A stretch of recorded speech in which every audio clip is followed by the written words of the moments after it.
ஹிந்தியில ஜவான் அப்படிங்கிற படம் மூலியமா ரொம்ப பிரபலமாயிட்டாரு இயக்குனர் அட்லி அவர்கள். இதனால அட்லி அவர்கள் அடுத்ததா பார்த்தீங்கன்னா ஹிந்திலேயே அடுத்தடுத்து படங்கள் பண்ண போறாரு அப்படின்னு செய்திகள் எல்லாமே வந்துச்சு. ஸோ இதனையடுத்து இயக்குனர் அட்லி அவர்கள் அடுத்ததா என்ன படம் பண்ண போறாரு அப்படிங்கிற எதிர்பார்ப்பு ரொம்ப பயங்கரமா இருக்கு. முக்கியமாக பார்த்தீங்கன்னா சல்மான் கானை வச்சு ஒரு படம் பண்ண போறாரு அப்படின்னு சொல்லியிருந்தாங்க. இந்த படத்தை சன் பிக்சர்ஸ் தான் பார்த்தீங்கன்னா ப்ரொடியூஸ் பண்ண தான் இருந்தாங்க.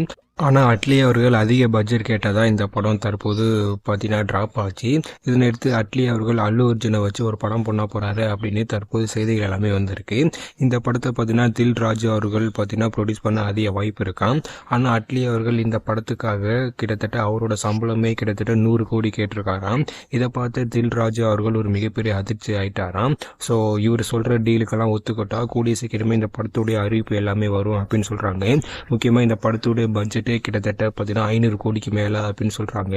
ஸோ அல்லு அர்ஜுனை வச்சு ஒரு மிகப்பெரிய பட்ஜெட்டில் அட்லி அவர்கள் ஒரு படம் பண்ண போகிறாரு. ஸோ கூடிய சீக்கிரமே இந்த அறிவிப்பு எல்லாமே வரும்னு சொல்கிறாங்க. ஸோ வெயிட் பண்ணி பார்க்கலாம். இதை பற்றி நீங்கள் என்ன நினைக்கிறீங்க அப்படின்னு கீழே கமெண்ட்டில் சொல்லுங்கள். இது போன்ற வீடியோக்கள் எல்லாமே தெரிஞ்சுக்க மறக்காம நம்ம சேனலை சப்ஸ்கிரைப் பண்ணுங்கள். மறக்காம பக்கத்தில் பெல் ஐக்கானை கிளிக் பண்ணுங்கள். தேங்க்யூ.